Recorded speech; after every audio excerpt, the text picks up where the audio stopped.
आप जैसे इंसान को संभालनी पड़ेगी। विश्वविद्यालय फिर उसके बाद आएंगे। इसमें एक कंफ्यूजन है, मैं इसलिए ये बातें कह रहा हूँ क्योंकि मुझे दिखाई दे रहा है कि आप इसको आगे ले जाएंगे। कंफ्यूजन ये है कि कोई जैविक कृषि बोलता है, कोई ऑर्गेनिक बोलता है, कोई प्राकृतिक में लगा है। ये कंफ्यूजन हटा के हमें एक कॉमन नारा देना पड़ेगा, फिर और है कहीं तो वो आपस में लड़ जा रहे हैं कि जी वो मार्केट उसके लिए नहीं, कोई बोलता है वो पैदावार कम होती है। पैदावार ऑप्टिमम होनी चाहिए मैक्सिमाइजेशन की। पहले तो ये भी काम किया जाए कि आफ्टर ऑल इंडिया को फूड कल्टीवेशन कहाँ तक लानी, प्रोडक्शन कितनी कम करनी है, फालतू ना हो, ताकि वैज्ञानिकों को मैसेज आए कि अगर इतने ही चाहिए तो उसके लिए मैक्सिमाइजेशन वर्ड को हटा के ऑप्टिमम में जाए। तब चाहे वो डायरेक्ट रिसर्च मैन हो या इसके वैज्ञानिक साथ में लगे हों, लेकिन ऑप्टिमम तो हो लेकिन सेफ हो। ये सेफ वाला शब्द अभी तक रिसर्च के साथ नहीं जुड़ा है। ये कॉन्ट्रडिक्शन है, आपने महसूस किया क्योंकि ये आपके घर तक पहुंचा, वैसे और भी महसूस कर रहे हैं।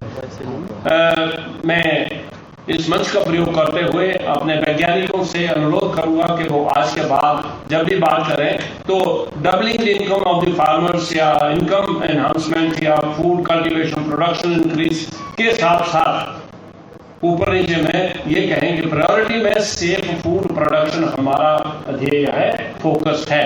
उसके लिए हम क्या कर रहे हैं टेक्नोलॉजिकली, दूसरे तो फिर उसके बाद फॉलो होता है। एक वर्ड जो है सुरक्षित भोजन पैदा करना और कंज्यूमर तक मिलना हमारा ध्येय होना चाहिए। जब इस ढंग से होगा मेरा ख्याल तब ये जो शब्द है प्राकृतिक वो छोड़ के कैसे भी सेफ फूड हो सकता है। लेकिन उसके बाद वर्मा जी आपका एक जबरदस्त रोल फील्ड में रहता है। हम सबकी जिम्मेवारी है, मिलकर शायद कुछ न कुछ करना पड़ेगा क्योंकि अकेले अकेले इस पद्धति को बदलाव में नहीं किया जा सकता, बहुत मुश्किल है।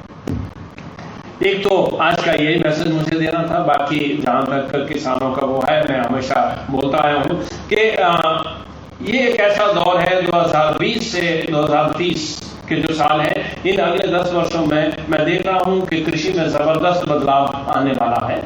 ऑटोमेशन के ऊपर, मैकेनाइजेशन के ऊपर, कमर्शलाइजेशन के ऊपर किसी चीज की बात करें और साथ साथ में देखिए 4 मेजर ड्राइविंग फोर्स हैं, 3-4 जो बदलने की बात। एक इकोनॉमिक ड्राइविंग फोर्स इकोनॉमी है, एग्रीकल्चर इकोनॉमी को ऐसे बदलना पड़ेगा कि उससे परिवार हो या वो देश हो, परिवार का जो फोकस है कृषि में मनी इनकम हो, आर्थिक स्थिति उसकी कृषि से सुधरे। यहाँ पर 2 चीजें अलग हो रही हैं। जब हम एक किसान के परिवार के लेवल की बात करेंगे तो कृषि का जो फोकस हो कि उस किसान को कृषि से कितनी आय हो रही है, ज्यादा से ज्यादा हो। लेकिन एक देश के तौर पर, एक प्रदेश के तौर पर यह फोकस हो कि हम कौन सी चीजें ऐसी पैदा करके और राष्ट्र की खाद्य सुरक्षा में अपना योगदान दे रहे हैं। और राष्ट्र के तौर पे भारत का फोकस ये होना चाहिए कि हमारे देश के नागरिकों को कौन सी चीजें कितनी है वो हम अपने आत्मनिर्भर हैं या नहीं है, आत्मनिर्भरता को ले जाना। ये 3 चीजें अलग अलग हो गई, लेकिन स्ट्रैटेजिक तरीके से राष्ट्रीय स्तर पर ना केवल हमें फूड सिक्योर होना है लेकिन सेफ फूड देना भी हमारा ध्येय होना पड़ेगा। तो एक बहुत बड़ा योगदान होगा उसके ऊपर। बाकी जनरेशनल चेंज के हिसाब से वो आपके सामने समस्या है कि आज के किसान जो हैं उनकी नेक्स्ट जनरेशन जो है वो खेती में कब रहेगी, ये मैं उस पर एलैबोरेट नहीं करना चाहूंगा। वो एक सबका चैलेंज है कि पिताजी तो खेती कर रहे हैं, बेटा जी वहां नहीं करना चाहते, खेत का पैसा लेके वो वहां से निकलना चाहते हैं। अगर कृषि, मैं तो ये भी नहीं कहूंगा कि उनके बेटा जी को खेती करनी है, लेकिन सारे बेटे अगर चले गए तो फिर कौन करेगा। कम से कम गांव में अगर 20 बेटे हैं तो 3 बेटे तो कर लें, बाकी 17 को छुट्टी है, फिर 10 करेंगे, कितना करेंगे। प्रदेश में किस तरह की कृषि नीति हो कि सारे के सारे किसान रहे, ये जरूरी नहीं है, लेकिन उपयुक्त नंबर किसानों का क्या हो। इस वक्त ये मैं माननीय किसान योग उपाध्यक्ष जी का ध्यान दिलवाना चाहता हूं कि नारे बदलने का और सोच बदलने का वक्त आ गया है। अब आपको ये भी सोचना पड़ेगा, जरूरी थोड़े हम जैसे बोलते हैं कि जी, मैं कभी कभी खुद सोचता हूं, हम भी कहते हैं उत्तराखंड में पलायन हो रहा है, किसी खेती खाली हो गई। अब वो सारे किसान फिर हम वापस भेजें और जबरदस्ती से वहां उनसे खेती करवाएं, वो तो जेल करने वाली बात होगी कि वो बोलेंगे वैसे हमें सजा दे दो।